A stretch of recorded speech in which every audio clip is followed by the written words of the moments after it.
नमस्कार। आज हम 5 वाद पे बात करना चाहते हैं आपसे। पहला वाद है हिंदूवाद, राष्ट्रवाद, धर्मवाद, परिवारवाद और शिक्षणवाद, एजुकेशनवाद। हिंदूवाद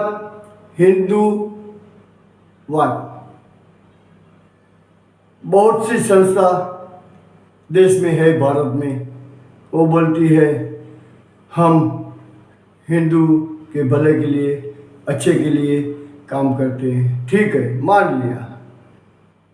मेरा आपसे वो सवाल है कि आप जब कश्मीर हिंदू पंडित पे जुल्म हुआ, अत्याचार हुआ, उसके लिए अत्याचार होने के बाद वो अपना घर, खेती बाड़ी सब छोड़ के कश्मीर से बाहर चले गए, देश के दूसरे राज्य में चले गए, कहीं भी चले गए। उसके लिए आपने क्या किया? कभी धरना प्रदर्शन किया, कभी रैली की, कभी आवाज़ उठाई, क्या किया? वो देश जानना चाहते हैं, हम हिंदू लोग जानना चाहते हैं। नंबर दो पे मेरा सवाल ये है कि जब कश्मीर हिंदू पंडित पे अत्याचार हुआ तब किसका शासन था, किसका सपोर्ट था, किसका आशीर्वाद था? कौन थे केंद्र में भारत के? वो जरा बताइए। गवर्नर जगमोहन थे कश्मीर में, वो कौन था? वो जरा बताइए। वो भाजपा वाले थे, सपोर्ट देने वाले केंद्र में, और जगमोहन भी भाजपा के हैं, बराबर। तो उसने क्या किया? अत्याचार, जुल्म को बचाने के लिए, हिंदू पंडित की हिफाजत के लिए आपने क्या किया? वो जरा आप देश को बताइए, वो हम हिंदू जानना चाहते हैं। ठीक है। उसके बाद आपने क्या किया? 32 साल हो गए। मैं आपसे सवाल करता हूँ भाजपा से कि आपने क्या किया, वो जरा बताइए। बहुत से राज्य में हिंदू पंडित अब तो सेट हो गए हैं, अपना जैसे भी चला लेते, गुजरान चलाते हैं। वहाँ गवर्नमेंट सर्विस में भी बहुत है, उसमें आपने किस की सर्विस पक्की की, वो जरा बताइए। नंबर ये है, मेरा सवाल है ये कि हिंदू पंडित के लिए, पुनर्निवास के लिए आपने क्या किया?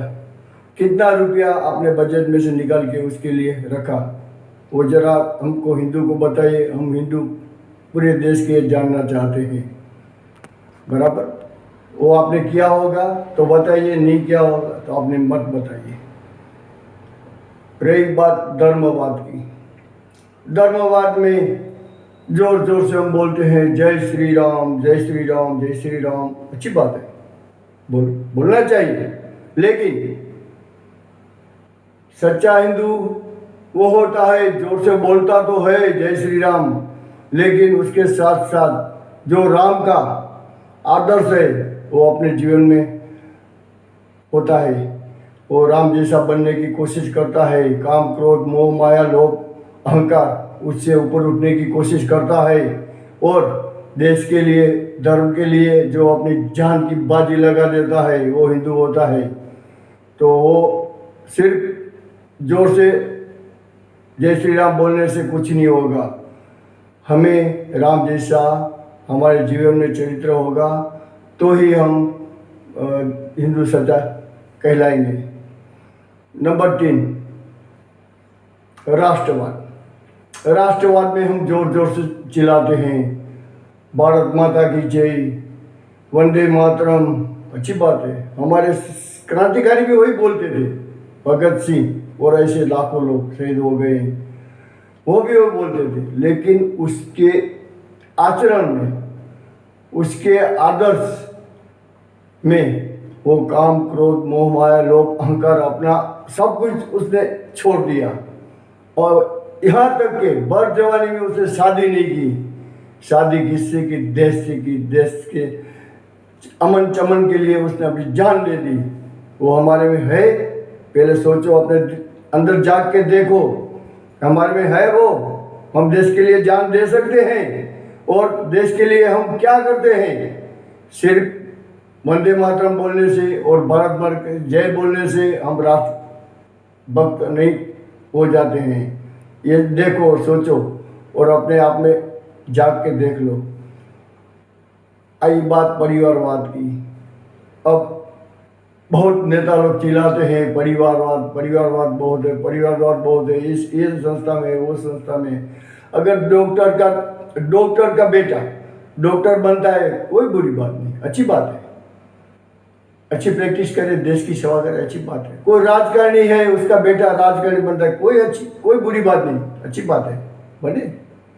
इसमें हमें देश को कोई निष्फल नहीं है, कोई तकलीफ नहीं है, कोई प्रॉब्लम नहीं है, कोई नुकसान नहीं है। हाँ, सत्ता पर बैठा हुआ आदमी जब अपने बेटे के लिए अपनी सत्ता का दुरुपयोग करके अपने बेटे को गलत पद पे, अपना गलत पावर का गलत इस्तेमाल करके वो बैठा देता है, तो वो देशद्रोह है, वो देशभक्ति नहीं है।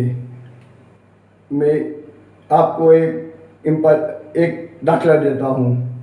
शाह का बेटा जय शाह आज कौन से पद पे है? तो मेरा कहने का मतलब ये है, ये परिवारवाद है, कोई बुराई नहीं है इसमें, लेकिन उसकी योग्यता, उसके लायकात वहाँ बैठने की है। आप सोच लो देशवासी, मैं आपसे सवाल करता हूँ, अगर ये उसमें लायकात है तो देशभक्ति है। अगर लायकात नहीं है और अपने पावर से और गलत पावर का इस्तेमाल करके वहाँ बैठा हुआ तो और गद्दारी है, देश के साथ खतरा है। ठीक है, जब तक सूरज चांद रहेगा, परिवारवाद रहेगा, डॉक्टर का बेटा डॉक्टर बनेगा, राजकारणी का बेटा राजकारणी बनेगा, इंजीनियर का बेटा इंजीनियर बनेगा, वकील का बेटा वकील बनेगा, कोई बनता है, अच्छी बात है, कोई बुरी बात, लेकिन उसका गलत इस्तेमाल करना देशद्रोही है, देश गद्दारी है। ये बात मैं आपसे कहना चाहता हूँ। देशवासी से मैं ये कहना चाहता हूँ, देशवासी आपसे सवाल करते हैं, अगर उसमें कोई लायकात है तो आप हमें बता दो। रही बात एजुकेशन की, तो एजुकेशन में जब पेपर फूटता है, तो मेरा कहने का मतलब ये है, जो बच्चे अपनी मेहनत करके लाखों बच्चों का आप भविष्य बर्बाद कर देते हो, एक बार नहीं, हर एक बार, किसी भी पेपर हो, एजुकेशन का हो, तो कोई जॉब का हो, XYZ, उसको आप लीक कर देते हो, तो वो बच्चे में क्या हिंदू नहीं होते? 90% हिंदू होते हैं। तो मेरा कहने का मतलब ये है, तो जो RSS से है और भी हिंदू बहुत संगठन है, उसने इसके लिए क्या किया?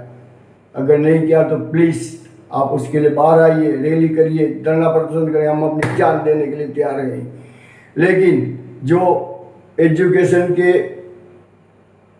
गलत इस्तेमाल और पेपर फूटने के लिए, अभी क्षत्रिय का एक बेटा गुजरात में आंदोलन किया, उसने आवाज़ उठाई तो उसको जेल में डाल दिया।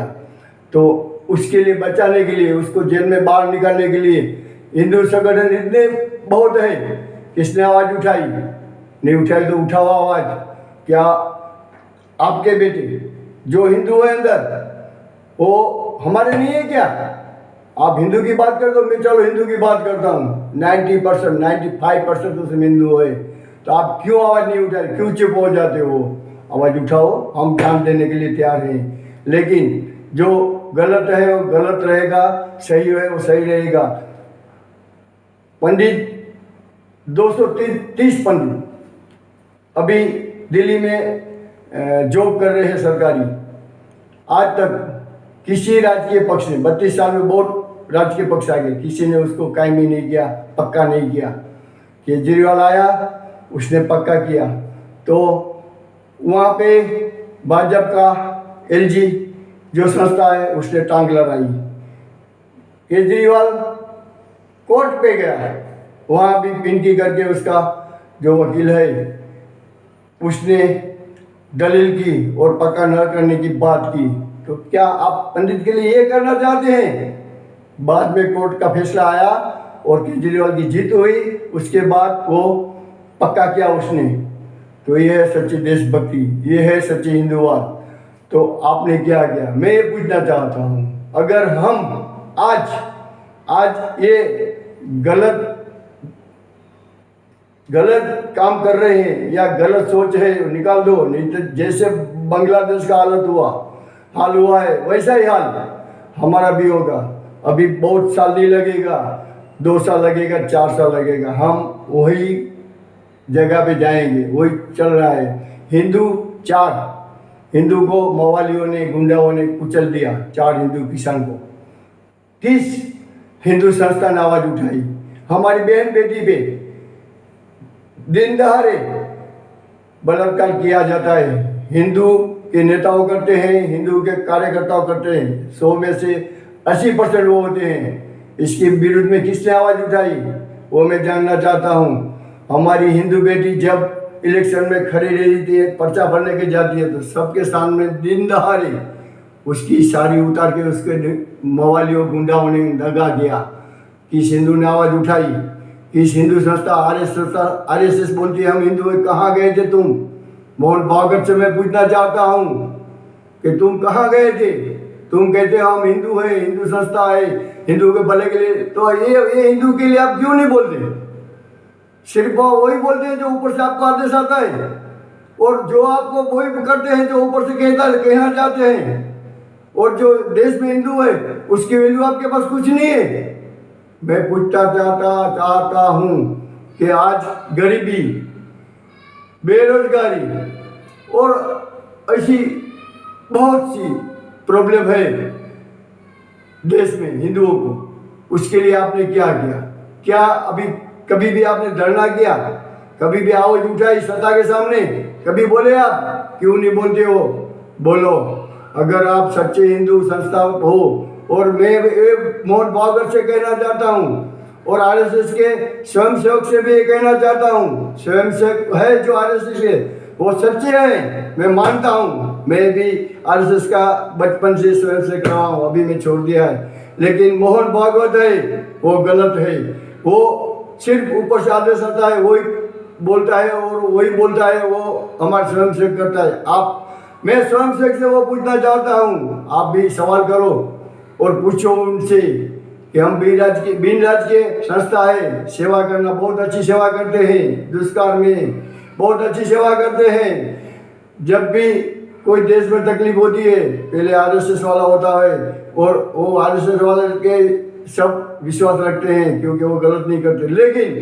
लेकिन मैं ये कहना चाहता हूँ कि जब आपसे ये कहना किया जाता है कि आप चलो इस राज्य के पक्ष को सपोर्ट करो, इस राज्य के पक्ष को ये करो वो करो, ये गलत है। क्योंकि आप बोलते हो कि जो संस्था आरएसएस है वो बिन राजकीय है, आप बोलते हो। अगर आप ये बोलते हो तो बोल दो हम राजकीय हैं, हम राज्य के पक्ष की संस्था है, हम बिन राजकीय नहीं। बिन राजकीय बोल के आप फिर वो जो स्वयंसेवक है आरएसएस के, उससे आप राजकीय काम कराते हो, ये गलत है। वो मैं मोहन भागवत से कहना चाहता हूँ, ये आप क्लियर कर दो कि जो आरएसएस है वो राजकीय संस्था है, राजकीय पक्ष। ये आप बिन राजकीय बोलते हो, बंद करो, या बोलो बिन राजकीय। तो आप राजकीय कोई भी बात में कोई भी राजकीय पक्ष को कभी सपोर्ट मत करो, तो ही आप बोल सकोगे किसी के सामने, कोई भी पक्ष हो। मैं नहीं कहता कि भाजपा हो, कांग्रेस हो, आम आदमी हो, XYZ, शिवसेना हो, कोई भी हो, आवाज उठाओ। आप में ताकत है, आपके पास बहुत बड़ी संस्था है, बहुत बड़ी ताकत है। आप चाहो तो इस देश को ऊपर ला सकते हो। अगर आपने नहीं बोला तो जब भी इतिहास लगाएगा काले अक्षर में आपका नाम लिखा जाएगा। इतनी बड़ी संस्था, इतने बड़े हिंदू लोग, इतने बड़े ताकत वाले लोग जब हिंदू को अन्याय हो रहा था तो सब चुप बैठे थे। ये मत करो, भूल किया कोई बात नहीं, आज से आप अपनी भूल ठीक कर लो। और मैं सबको हाथ जोड़ के विनती करता हूँ, जितनी भी हिंदू संस्था है, किसी भी राज्य के पक्ष को सपोर्ट मत करो, किसी को नहीं, आम आदमी को नहीं, भाजपा को नहीं, कांग्रेस को नहीं। जब भी हिंदू को तकलीफ होए, हिंदू को अत्याचार, आप निकल पड़ो और बोलो, तो ही हम देश को आगे ले जाएंगे। लेकिन ये बात भी सुन लो, जब भी लाल बहादुर शास्त्री के शासन में जब वॉर हुआ था पाकिस्तान हिंदुस्तान का, तब शस्त्र लेने के लिए पैसा नहीं था। जामनगर के निजाम ने पैसा दिया था, सैकड़ों टन सोना दिया था, लाल बहादुर शास्त्री खुद जामनगर जाके लिया था और हमने ये लड़ाई लड़ी थी और हम जीते थे। तो कौन था? निजाम मुसलमान था। आज भी मुसलमान शहीद होते हैं देश के लिए, सैन्य में भी है, उसकी संख्या कम है क्योंकि ये संख्या हिंदुस्तान में कम है। अब्दुल कलाम कौन था? मुसलमान था। आज हम फख्र के साथ डॉक्टर अब्दुल कलाम का नाम लेते हैं, सर ऊंचा रख के लेते हैं, सब लेते हैं, कोई भी पक्ष का हो। क्यों? ये सच्चा देशभक्त था।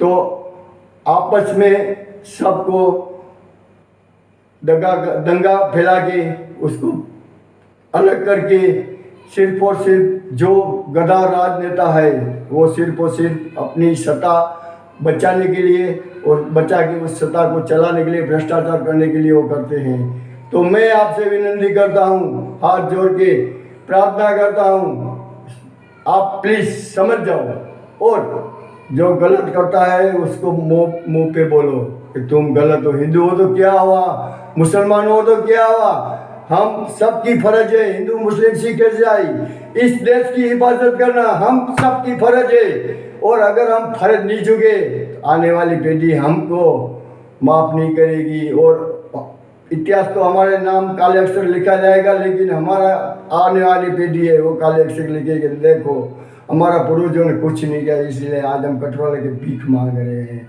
जय हिंद, जय भारत, वंदे मातरम, इनकलाब जिंदाबाद। नमस्कार।